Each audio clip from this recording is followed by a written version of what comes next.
Hello, this is David and welcome to episode number 13 of Make Me Proud, the YouTube series documenting my campaign to become a better sprint swimmer. And in this episode, I'm going to be giving you an update on how far I've progressed after 3 months of this campaign. As always, if you give this video a like, I would very much appreciate it. And remember to subscribe to this channel to join in with me on this swimming adventure. But otherwise, without any further ado, let's dive right in to today's episode. So in all honesty, month number 3 hasn't been an awfully good month for me.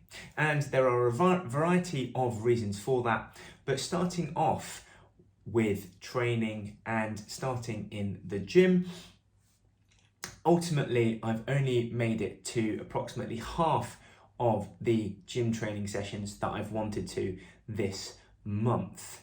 So I missed the first week of my gym training due to the fact that I still had an injured knee, making it very hard to do the heavy compound lifts such as squatting, and anything that involved bending the knee made it very difficult to do so, and therefore I ended up missing that first week whilst my knee still recovered. Then into the second week, again I missed another week's worth of gym training due to the fact that I was on skiing holiday. And although it very much works the quadriceps, ultimately I wasn't able to, or I didn't rather, do any upper body work, which, as is pretty self-evident, is very important for swimming and is where the majority of the propulsion comes from, therefore resulting in a bit of a setback. So following on from that, weeks 3 and 4, I managed to get the number of sessions in that I wanted to. However, naturally, after essentially what was 2 weeks off, I suffered a setback a little bit and then had to start reclimbing the way reclimbing back from where that setback had dropped me down to. In addition, I have also struggled with consistency over these past 4 weeks, largely down to when I came back from skiing. I came back with a little bit of a cold or flu, sore throat, not enough to stop me training. However, every time that I completed a training session, there was always a sense that I wasn't quite 100% fit. There was just always something that just didn't feel right, couldn't quite get up to top speed, or if I did get up to top speed, then I couldn't maintain it over a certain number of repetitions. It was like I did it once and then all reps after that just absolutely flat, especially in the pool. In the pool, however, I have managed to get to a decent number of training sessions. Despite the gammy knee, I was training in that first week, maybe not as much because of that knee.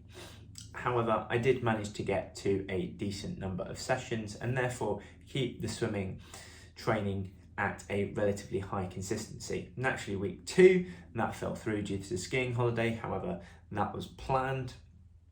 So suffered a little bit of a setback in that sense. Again, in combination with the lack of upper body strength work, doing no swimming just meant that my upper body strength just depleted over the course of that week, which meant coming into week 3 of March, things were very difficult getting back in the pool. Things didn't feel as smooth, they were very sluggish.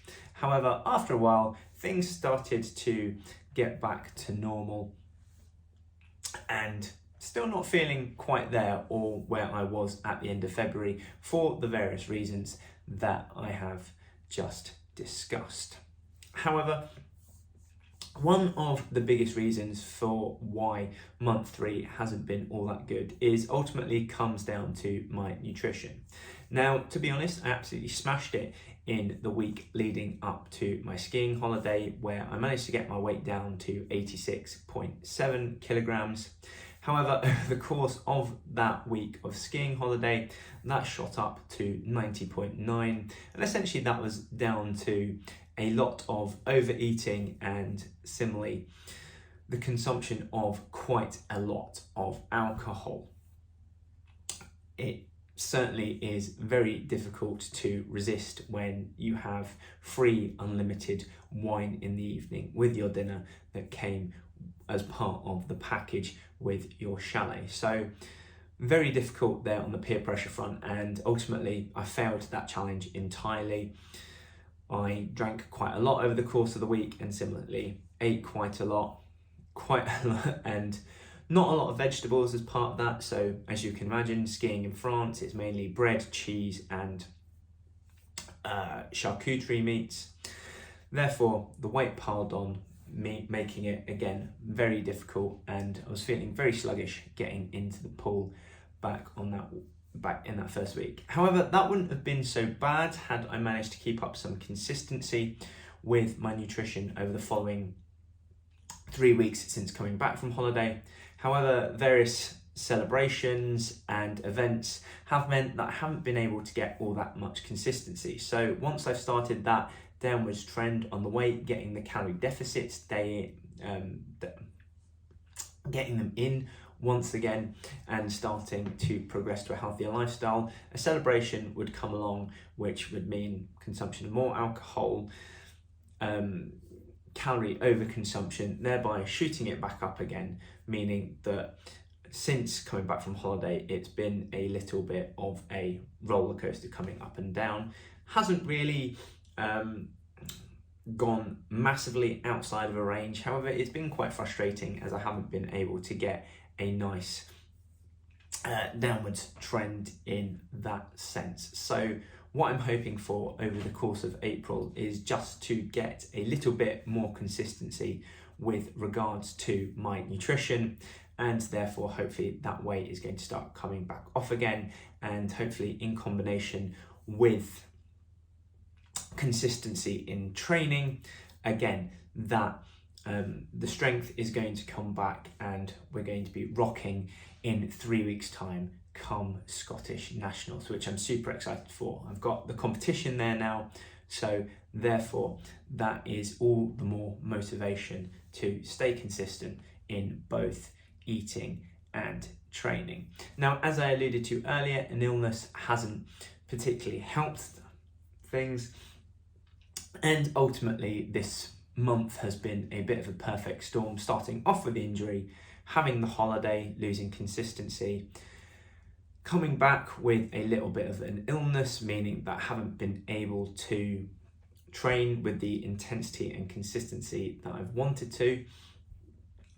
And then similar events which have meant that I've drunk, I've overconsumed, meaning that I haven't again been able to get consistency with my nutrition, and that again has fed back into my illness and not being able to kick the illness off. However, despite all that, what I can say I've been consistent in is getting rest and getting my 8 to 9 hours worth of sleep, and I think that has saved me from a lot of stagnation or even regression, because had I not been doing that, then that illness, which I've alluded to, could really have set me back a couple of weeks or so, because it only takes one little entry for that illness to take a grip, because you've had not an awful lot of sleep one night, and it can therefore mean that it can take 2 weeks before you get back to training once more. So to conclude, not a very good month for month 3. However, on the plus side, it has reinvigorated my motivation, alongside also the fact that I've got a big competition in 3 weeks' time with a big opportunity to get some PBs. Probably the first time that I'm going to be wearing these Mizuno trunks, which hopefully is going to mean a PB just off the bat. But also, I don't just want to get a PB because of the swim trunks. I want to get a PB because I've also progressed as a swimmer and getting me further towards my goal of swimming under 60 seconds for 100 meters freestyle. So it'll be very interesting to see how I do come Scotland Nationals. Very excited. And yeah, time to buckle up over the next 3 weeks or so. So that is it for this video, and if you've enjoyed it, just a reminder to hit the like button, and similarly to subscribe to my channel for many more swimming adventures. Otherwise, if you are looking for a little bit of extra help when it comes to improving your eating habits, head on over to westcough.com to see the range of ways in which I can support you with your nutrition and thereby fuel your physical development. Finally, I've been Dave Westcough. Thank you for watching, and I'll see you again next time.